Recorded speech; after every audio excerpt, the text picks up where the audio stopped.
ہاں long term planning دیکھیں، میں نے ایک اور بھی دیکھا کہ ہم جو آج ہمارے حالات ہیں وہ سارے یہ شارٹ ٹرمزم کے لیے، ہم الیکشنز کے لیے دیکھتے ہیں، اس لیے کبھی کسی نے انوائرمنٹ کا ہی نہیں سوچا.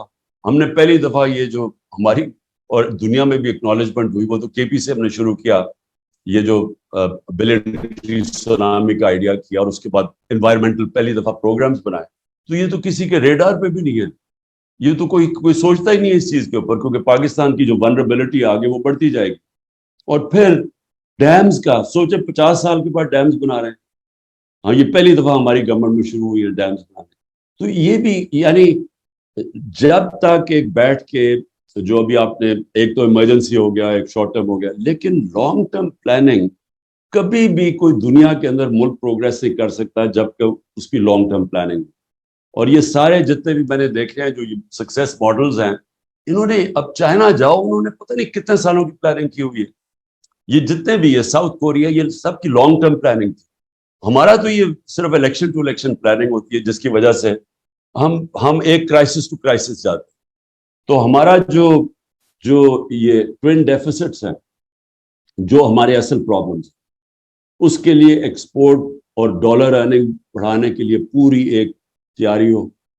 کیسے ہم جو اپنی امپورٹس ہیں، جو ہم امپورٹ سبسٹیٹیوشن کر سکتے ہیں وہ اس کے ساتھ ہو.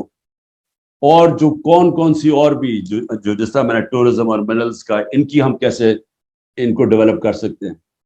اور پھر خرچے کدھر کم کر سکتی ہے گورنمنٹ چلانے میں، کیونکہ یہ اتنی بڑی جو گورنمنٹس بن گئی ہیں، یہی سب سے بڑی رکاوٹ ہے ہماری اس کے اوپر انویسٹمنٹ کے اندر.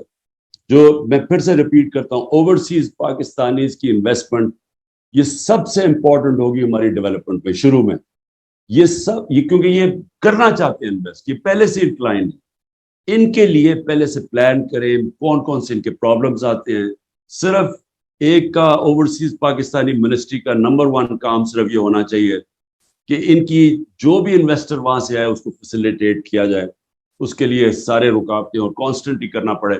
کیونکہ میں نے یہ بھی ریئلائز کیا کہ ہماری منسٹریز کے اندر پورے مافیاز اب بن گئے، اور وہ اینٹی ڈیولپمنٹ.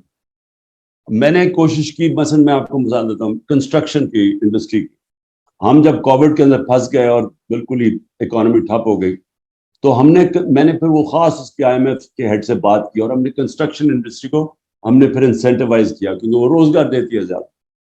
آپ یقین کریں کہ مجھے ہر ہفتے میٹنگ کرنی پڑتی تھی، ہر ہفتے فیصلہ ہوتا تھا کہ جی آپ کی اب یہ رکاوٹیں آ رہی ہیں. وہ کنسٹرکشن انڈسٹری کے بھی لوگ آئے ہوئے تھے، وہ کہتے ہیں جی یہ پرابلمز آ رہے ہیں، وہ ہم ریموو کرتے تھے، فیصلہ ہو جاتا تھا. 2 ہفتے کے بعد پھر میٹنگ ہوتی، پتہ چلتا تھا انہوں نے پھر سے کوئی اور چیز ایڈ کر دی، ایک سینٹنس لگا دیا، وہ رکاوٹ آ گئی. تو وہ اتنا بڑا پرابلم تھا.